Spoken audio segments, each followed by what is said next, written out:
Une exposition sur la création des années 80, de la peinture à la musique pop. L'espace du Fonds Hélène et Édouard Leclerc à Landerneau abrite les œuvres de Combas ou Di Rosa, de Basquiat ou Keith Haring. Ils sont plus de 50 artistes internationaux à être présents dans Libre Figuration années 80, un mouvement énergique et spontané entre culture et show business dont nous parle Stéphane Cornic. C'était un courant artistique amusé, désordonné et exalté des années 80, la figuration libre. Le Fonds Hélène et Édouard Leclerc de Landerneau en Bretagne la conjuguent à l'international et au pluriel pour parler de libre figuration, rassemblant la scène américaine d'un Basquiat ou Keith Haring, mais aussi allemande, soviétique et française, de Robert Combas, Hervé Di Rosa et François Boiron. C'est beau, c'est merveilleux. C'est presque comme une dernière petite émanation de l'art moderne, un dernier petit P, un dernier petit Rho, je ne sais pas comment dire. La figuration libre, mouvement pas vraiment organisé ou déclaré autour d'un manifeste, mais Ben en énonce quelques principes en 1982. Libre de faire quoi? Libre de faire laid, libre de faire sale, libre de préférer les graffitis du métro de New York au tableau du Guggenheim, libre de peindre sa bite en action, libre de peindre n'importe quoi. C'est très peu politique. C'est très vital, c'est fun, sexe, rock'n'roll, c'est de l'art dans la rue. Ils veulent être en rupture et surtout ils veulent s'exprimer. Ça, c'est vraiment la chose la plus importante. Ils sont pratiquement tous musiciens, ils sont pratiquement tous dans des groupes de punk, dans des groupes de rock. Jean-Michel Basquiat avec son groupe de noise qui s'appelle Grey.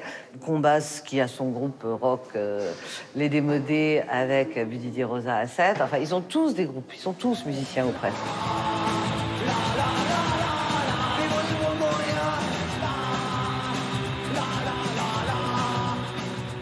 Ce qu'a apporté le mouvement punk, c'est qu'on pouvait faire de la musique sans être forcément un prodige de la guitare électrique. Et donc on s'est dit qu'on pouvait faire faire de la peinture sans avoir aucune base. Et donc ça, c'était fort, quoi. On allait acheter des pots de peinture industrielle dans les magasins de bricolage. On ramassait des bouts de carton dans la rue et puis en avant la musique, quoi, sans se poser trop de questions sur la finalité de la chose. Et donc il y avait quelque chose d'assez spontané où le plaisir était quand même très communicatif. Et ça, c'était important, quoi. Fini l'art minimal et conceptuel des années 60 et 70, considéré comme intellectuel, les artistes retournent à la peinture gestuelle et figurative et puissent désormais leur inspiration dans la culture de masse. Bien sûr, on prend l'expressionnisme, bien sûr, on prend Matisse, mais on prend aussi Picasso dans le côté sexuel qui est très ouvert à partir de Picasso. Mais on prend dans la BD, on prend dans les comics, on prend au cinéma et dans tout ce qui fascine à cette époque-là, c'est-à-dire l'homme a marché sur la Lune, on se balade dans l'espace, on pense que... On voit bien dans le tableau d'Africa aussi, il y a une espèce de petite fusée là qui part dans le ciel. Il y a ça partout, cette espèce de fascination, et dans tous les pays. Alors là, pour les extraterrestres, les robots, rencontre du troisième type, E.T., enfin tout le monde arrive, et ça dure, et ça imprime un monde.